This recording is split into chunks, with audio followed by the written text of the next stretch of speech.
Om Swastiastu. Assalamualaikum warahmatullahi wabarakatuh. Salam sejahtera bagi kita semua. Shalom, namo buddhaya. Di sini kami selaku kelompok 1 akan mempresentasikan materi kami mengenai hubungan konsep usaha dan energi.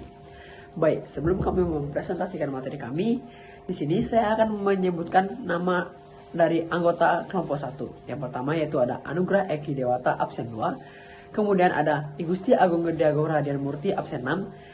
Kemudian saya sendiri, I Gusti Agung Gede Krisna Ade Pramana absen 7.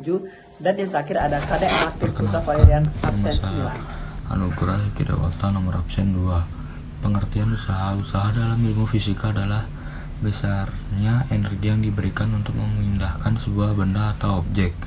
Dari definisi tersebut dapat disimpulkan jika benda yang diberi gaya tidak berpindah maka usaha sama dengan 0.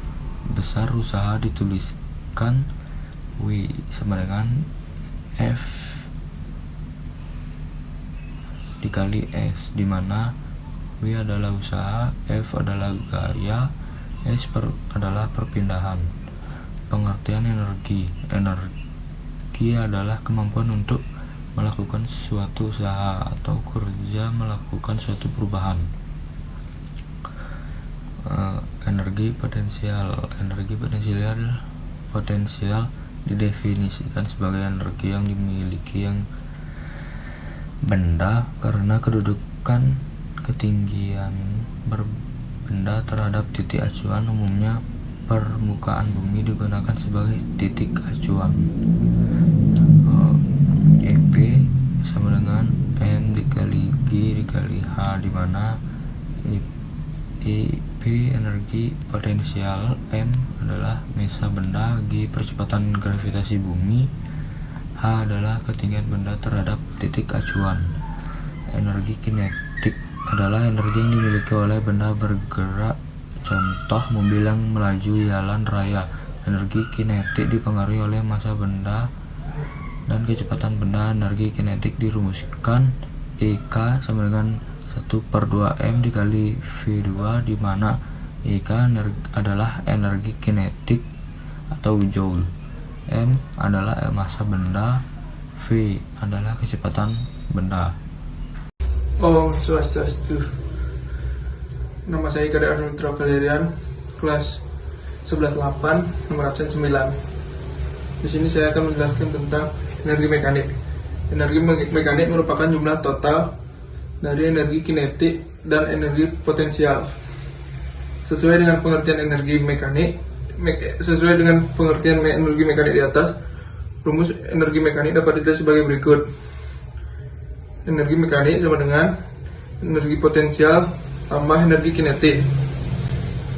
Dan juga ada hubungan usaha dan energi. Rumus 1. Rumus pertama adalah rumus yang menjelaskan hubungan usaha dengan energi kinetik. Benda yang mengalami usaha akan mengalami perubahan energi kinetik. Jika usaha bernilai positif, maka terjadi penambahan energi kinetik. Sedangkan jika usaha bernilai negatif, maka terjadi pengurangan energi kinetik. Perkenalkan, nama saya Gusti Agung Gede Agung Radian Murti absen 6. Sini saya akan melanjutkan rumus yang kedua adalah rumus yang menjelaskan hubungan usaha dengan energi potensial. Rumus ini dapat Anda gunakan pada kasus di mana sebuah benda yang awalnya diam kemudian diangkat mencapai ketinggian tertentu dan benda tersebut kembali diam pada ketinggian tersebut. Contohnya, letakkan kembali pulpen yang telah jatuh di lantai ke atas meja, seseorang yang menaiki tangga, dan seorang binaragawan yang mengangkat beban. Rumus yang ketiga, pada kasus ini di mana benda bergerak hanya karena dipengaruhi oleh gaya konservatif seperti benda jatuh bebas, benda bergerak vertikal ke atas, benda meluncur pada bidang miring, dan sebagainya. Berlaku rumus hubungan usaha dan energi sebagai berikut. Rumus ini memiliki makna yaitu terjadi transfer energi dari energi potensial menjadi energi kinetik seiring benda bergerak. Oke, saya I Gusti Agung Gede Krisna Ade Pramana absen 7 akan menjelaskan mengenai contoh soal yang ada, yang berbunyi sebelum kelapa jatuh bebas tanpa gesekan udara dan memiliki energi kinetik sebesar 400 Joule tepat sebelum menyentuh tanah. Hitunglah ketinggian awal kelapa sebelum jatuh jika massa kelapa adalah 4 kg.